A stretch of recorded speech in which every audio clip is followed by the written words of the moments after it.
ساحل صاحب، سب سے پہلے تو آپ ہمیں یہ بتائیں کہ رسم بنتی کیسے ہے اور یہ رواج ہوتا کیا ہے؟ اب ایک کوئی سا گروہ لے لیں 100 بندوں کا. اس گروہ کے اندر ڈومیننس کی ایک ہائرارکی ہوتی ہے کہ کون زیادہ ڈومینیٹ کرے گا باقیوں کو. جو ڈومینیٹنگ لوگ ہوتے ہیں نا، اس کی وجہ کوئی بھی ہوتی ہے. پیسہ زیادہ کسی کے پاس، کسی کے زیادہ attraction because of his political Stitcher ہے، جو بھی وجہ سے وہ زیادہ اٹریکٹیو ہے باقی کے لوگوں کے لیے، تو ہم ایلیٹ بولتے ہیں. کوئی فائنینشیل ایلیٹ ہے، کوئی پولیٹیکل ایلیٹ ہے، کوئی could be anything intellectual elite.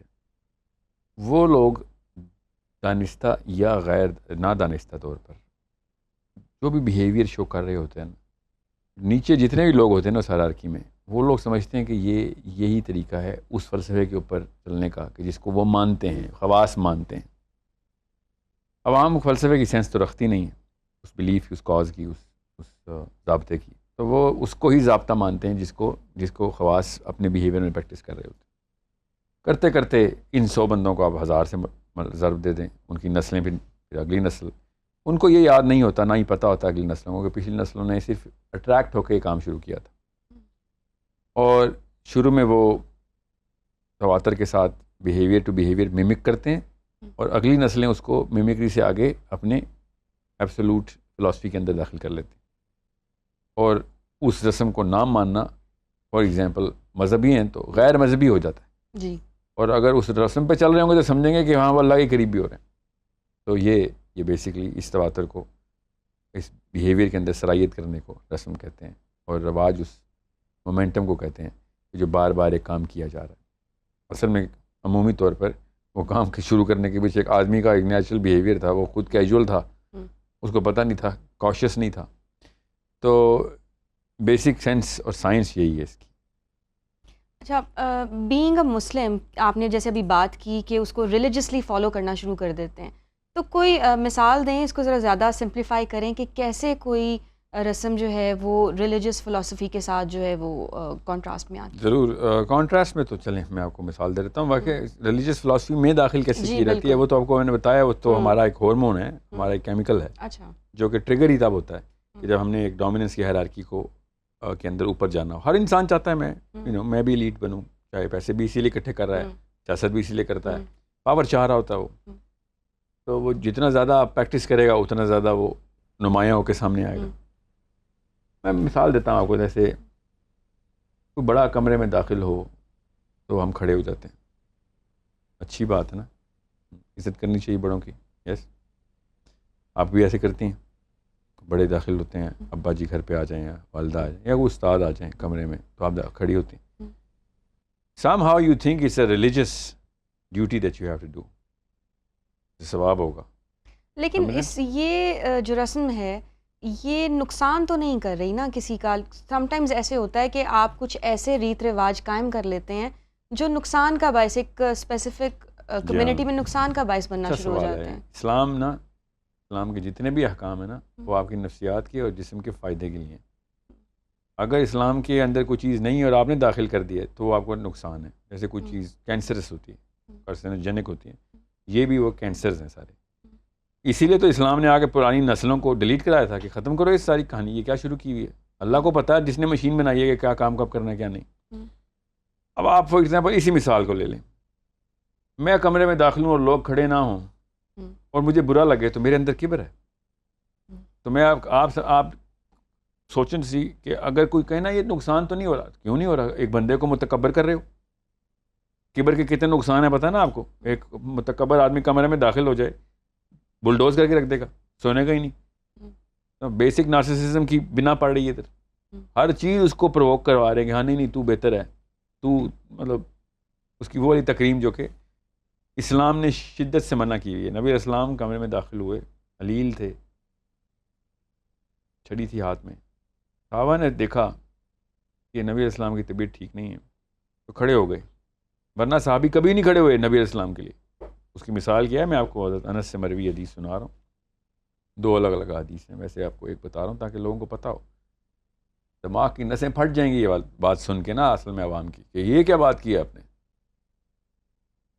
تو نبی اسلام نے کیا ارشاد فرمایا؟ نبی اسلام نے ارشاد فرمایا کہ یہ کیا اجمیوں کی جہالت تم نے شروع کر دی. وہ جو اپنے بڑوں کو تقریب دینے کے لیے کھڑے ہو جاتے تھے, تم نے یہ شروع کر دیا.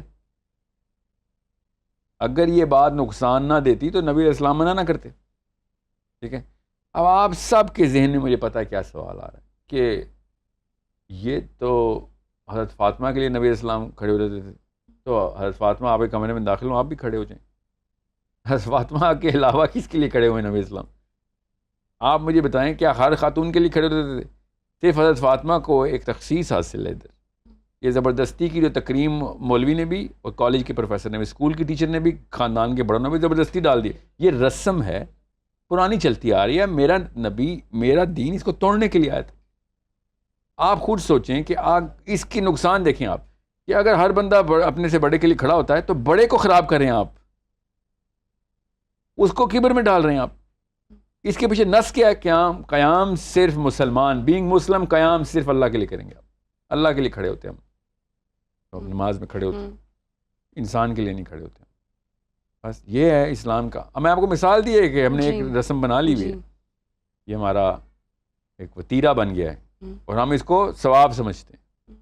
ٹھیک ہے. اور اسلام میں کہہ داخل کہ بے ادب بے مراد, یہ ہر مدرسے کے باہر لکھا ہوا ہے, ہر اسکول کے باہر لکھا ہوا ہے. با ادب با نصیب.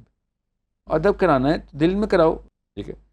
تو میں آپ کو اس لیے یہ مثال دی, سمپل کام ہے, ہر کوئی کرتا ہے. ورنہ میں نے کوئی اور رسم بتائی ہوتی نا جو شادیوں پہ ہوتی ہے یا پھر کسی اور جگہ پہ ہوتی, تو لوگ کہتے ہیں نہیں میں تو نہیں کرتا, یا میری شادی نہیں ہوئی مجھے کیا پتا. آپ یہ بچپن سے یہ کام کرتے آ رہے ہیں جو میں آپ کو بتا رہا ہوں, اور دین کا نام لے کے کرتے آ رہے ہیں. پھر رسم و رواج کا اصل یوز کیا ہے؟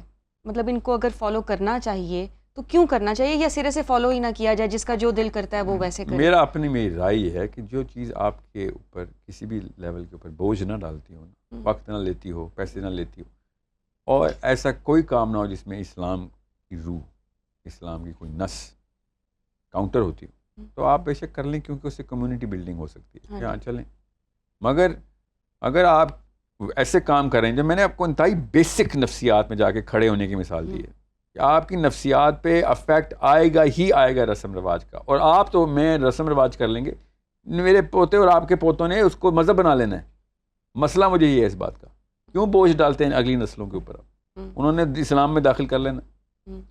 اس لیے وہ لوگ جو کہ اسلام کے علمبردار ہیں, علماء کرام ہیں, وہ لوگ جو کہ انٹلیکچوئل ایلیٹس ہیں, سائنس میں ترقی کر رہے ہیں, سوچنے والے, ان لوگوں کے لیے میں کہتا ہوں بہت کوشش ہو کے اپنے آپ کو منیملسٹک کر رہے ہیں. کوئی ایسی رسم نہ پوری کریں کہ جو آپ کو تو پتہ ہے کہ خیر ہے, اس کا اسلام سے تعلق نہیں. لوگوں نے سمجھنا ہے کہ مولوی صاحب کرتے تھے تو اسلام کا حصہ ہوگا. اتنی بڑی ذمہ داری ہوتی ہے being a Muslim, especially if you are representing some sort of philosophy. So it's some level of philosophy, some hierarchical disposition in the hierarchy of dominance. یہ بہت بڑا مسئلہ ہے. آپ بچے کچھ کر رہے ہوں نا, گڑیا کے ساتھ کھیل رہے ہوں یا گھر کھیل رہے ہوں, بچے اور مذہب میں نہیں داخل ہوتے. بڑے کب کھیلنا شروع ہوتے ہیں نا تو بچوں کے مذہب میں داخل ہو جاتی ہے. اور یہی کیا نا, بڑوں نے گھر ہی کھیلا ہے نا اصل میں, تو بچوں نے مذہب بنا لیا گھر بنانا. بچے جب گھر کھیلتے ہیں تو بڑوں کا نہیں مذہب بدلتے, نہ ہی بچوں کے بدلتے. بڑے جب شغل میں بھی وہ کام پریکٹس میں لے آتے ہیں, نیچے صلاحیت کرتا ہے کہ بس یہ اس کے علاوہ تو میں جنت میں اور دوزخ میں چلا جاؤں گا.